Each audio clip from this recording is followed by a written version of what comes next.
महाराज जी कह रहे हैं कि नाम नहीं लेना चाहिए क्योंकि नाम लेने से प्रचार होता है, लेकिन मैं नाम लेना जरूर चाहूंगी क्योंकि कल कांग्रेस के एक बड़े लीडर का स्टेटमेंट आता है और वो बीजेपी के लिए कहते हैं कि मुंह में राम बगल में छुरी।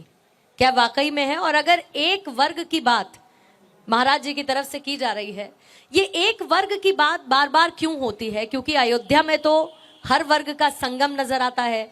अयोध्या में हिंदू और मुस्लिम के बीच कोई बंटवारा नहीं है, तो ये नैरेटिव सेट करने की कोशिश क्यों?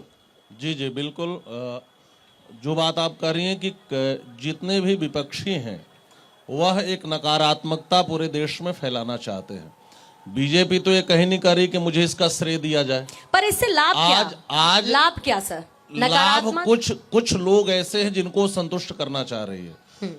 जो कुछ पार्टियां हैं वो कुछ विशेष वर्ग को संतुष्ट करना चाह रही हैं, और इस प्रकार की यदि वह राजनीतिक सोच रख रही हैं तो मुझे नहीं लगता कि इससे उनको लाभ होने वाला है, क्योंकि वह जो विशेष वर्ग के लोग हैं वह भी श्री राम जन्मभूमि को लेकर उत्साहित है। अभी आप सुन रहे थे कि जो बाबरी मस्जिद के पैरोकार थे, हाँ, पक्षकार थे, उन्होंने कितनी बड़ी बात कही और उन्होंने कहा कि मुझे लगता है कि मेरी भी अच्छी जगह सनातन धर्म में ही है।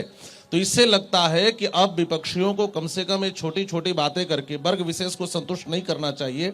इस देश ने सबको आदर दिया है, इस देश ने सबको स्वीकार किया है और सनातन धर्म का यही सौंदर्य और शौकर्य रहा है। और बाकी मुझे लगता है कि विपक्षी फिर से एक बड़ी भूल कर रहे हैं।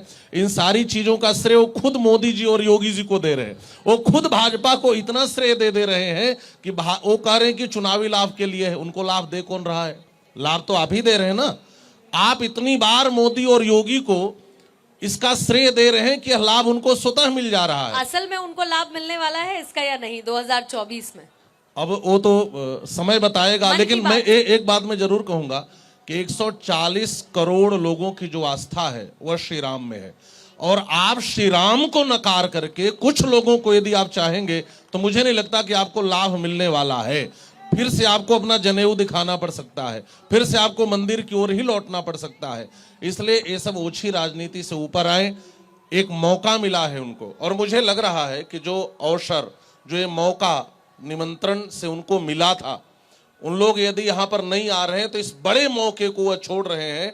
और मुझे लग रहा है कि इस बड़े मौके को छोड़ करके जो 24 में थोड़ी मोड़ी संभावना वह देख भी रहे थे अपनी कल्पना में, शायद इसकी भी संभावना समाप्त हो जाए।